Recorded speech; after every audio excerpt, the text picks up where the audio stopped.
Question में दिया गया है कि नीचे दिए गए कथन सत्य और असत्य कारण के साथ अपने उत्तर दीजिए। ठीक है, इसमें रीजन भी आपको बताना है। कह रहा है कि प्रत्येक पूर्ण संख्या एक प्राकृत संख्या है। तो यहाँ देखिए पूर्ण संख्या यानी होल नंबर, क्या सभी पूर्ण संख्या प्राकृत संख्या हो सकती है? तो ये आपको पहले ही बताया है कि ये असत्य हो जाएगा। ठीक है, असत्य क्यों होगा? क्योंकि 0 एक प्राकृत संख्या नहीं है, प्राकृत संख्या नहीं है जो पूर्ण है ना। 0 एक प्राकृत संख्या नहीं है, लेकिन 0 पूर्ण संख्या है, पूर्ण संख्या है, तो ये चीज पॉसिबल नहीं होगा। ठीक है, दूसरा कह रहा है कि प्रत्येक पूर्णांक एक परिमेय संख्या है। ठीक है, तो प्रत्येक पूर्णांक एक परिमेय संख्या होगा, ये आपका सत्य हो जाएगा। देखिए यहाँ पे प्रत्येक पूर्णांक यानी जेड है ना, क्या हो रहा है? एक परिमेय संख्या हो जा रहा है।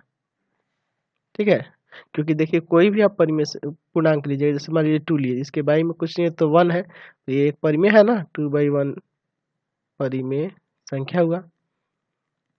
ठीक, चलिए अगला कह रहा है कि प्रत्येक परिमेय संख्या एक पूर्णांक हो सकती है। तो ये नहीं होगा, है ना, यानी कि ऐसे नहीं लिख सकते, या असत्य भी लिख सकते हैं, असत्य, ये कथन असत्य है। ठीक है, ये कथन आपका असत्य है। असत्य इसलिए हो जा रहा है क्योंकि अगर परिमेय की बात करें तो 2/3 परिमेय है,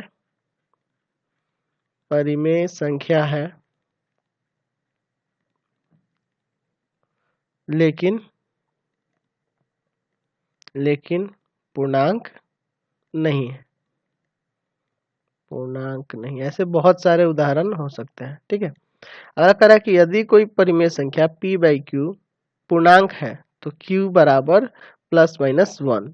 ठीक है, तो ये भी कथन आपका असत्य हो जाएगा, यहाँ लिख सकते हैं असत्य है। अच्छा, ये क्यों असत्य है? ठीक है, इसको देखते हैं। जैसे मान लीजिए आपके पास 6/2 है, 6/2 है, ये परिमेय संख्या है, इसको काटिएगा तो आ जाएगा 3, एक पूर्णांक है। 3 क्या है? एक पूर्णांक है ना। तो क्या यहाँ हम लोग ये जो है q का मान ±1 रखना पड़ा है? नहीं, यहाँ पे 2 से भी काम चल गया है, q बराबर 2 भी रखे हैं तो ये आ गया, इसलिए क्या हो रहा है? असत्य हो रहा है। ये हर एक चीज के लिए सत्य होना चाहिए, तभी वो सत्य होता है कथन। ठीक है, यदि कोई परिमेय संख्या p/q पूर्णांक नहीं है, क्या है? पूर्णांक नहीं है, तो q जो होगा ±1 नहीं हो सकता। हाँ, ये कथन आपका सत्य है।